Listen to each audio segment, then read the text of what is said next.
अस्सलाम वालेकुम जी। Fundamental of physics Halliday Resnick Walker का 10th एडिशन हम देख रहे हैं।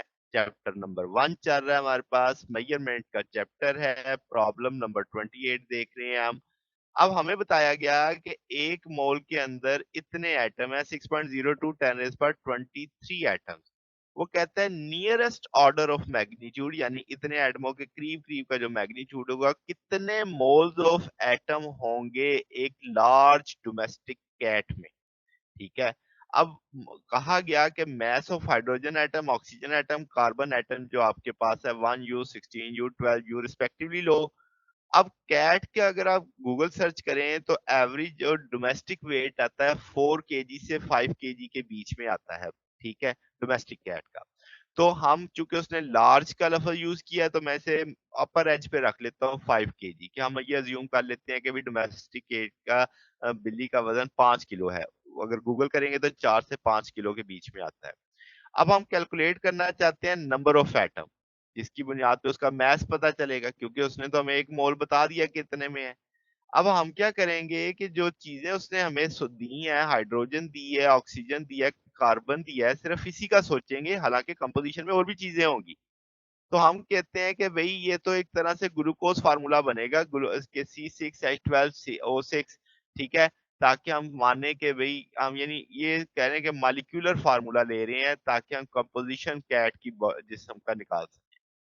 अब हमारे पास जो मोलर मैस होता है 180 ग्राम पर मोल होता है, आप यहाँ से निकाल सकते हैं।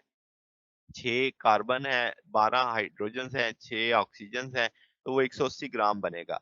अब आपके पास जो नंबर ऑफ मोल्स हैं ग्लूकोज के, वो आपने 5 kg में कैसे निकालने हैं? 5 kg डिवाइडेड बाय 180 ग्राम पर मोल, तो वो 0.0278 मोल के करीब करीब जवाब आ जाएगा।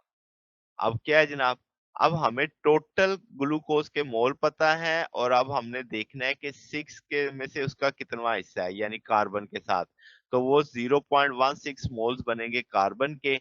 12 आपके पास हाइड्रोजन है, तो 0.333 मोल्स बनेंगे हाइड्रोजन एटम के। और 6 फिर ऑक्सीजन है, तो 0.16 मोल्स बनेंगे ऑक्सीजन एटम के। इन सबको जब आप सम अप करते हो इनके, यानी निकालते हो, अब एटम्स की तादाद तो हमें मोल पता लग गए हैं, कार्बन के, हाइड्रोजन के, ऑक्सीजन के, तो हम उसको एटम्स पर मोल से जो हमें गिवन था कि इतने एटम्स एक मोल में होंगे, वो निकाल लेते हैं। अब यहाँ से 1 × 10⁻23 एटम्स ये आ जाएगा। इसी तरीके से 0.33 मोल को कन्वर्ट करते हैं एटम्स में, 2.01 10⁻23 एटम्स। और इसी तरीके से ऑक्सीजन के भी 1 × 10⁻23।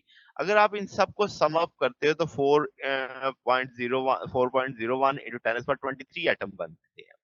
अगर हम नियरेस्ट ऑर्डर ऑफ मैग्नीट्यूड की बात करें, तो हम जानते हैं कि लार्ज ये ऑर्डर 10⁻23, ये तकरीबन तकरीबन एवोगैड्रो नंबर जितना ही आ रहा है। तो हम कंक्लूड कर सकते हैं कि इससे नतीजा ये निकला कि जो आपकी डोमेस्टिक कैट होती है वो तकरीबन 1 मोल एटम रखती है।